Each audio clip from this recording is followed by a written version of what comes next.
It has been a long time since I first asked the internet, am I the asshole for not wanting to share my inheritance with my sister? When I made that initial post, I was completely stuck, looking for outside opinions on what I thought was just a bitter family argument over money. I never could have imagined that, between the original post and the subsequent updates, my story would be viewed over 1 million times. To have that many people invested in my life is still difficult to wrap my head around. The advice I received along the way helped more than people realize. The users who constantly told me to document everything were absolutely right. At the time, I thought I was being thorough, but looking back, I could not have over-prepared for what eventually happened. Every single message, email, voicemail, and piece of security camera footage ended up mattering at some point as the legal issues moved through the system. For the past several months,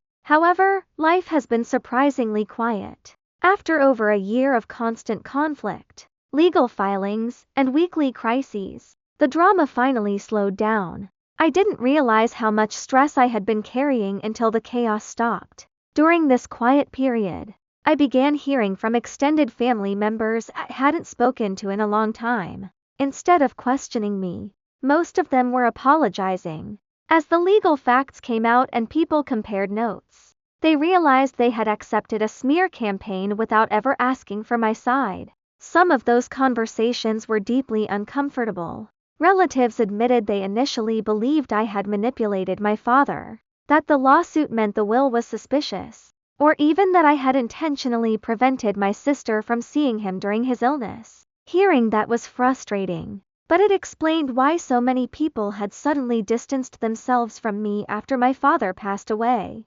Eventually, the family started noticing inconsistencies. My sister had told different people different versions of the same story, and her narrative collapsed under scrutiny. For the first time since this nightmare began, I wasn't the one being forced to defend myself. Meanwhile, my relationship with my mother remains complicated. We have spoken a handful of times, and while things are less hostile, they aren't necessarily good.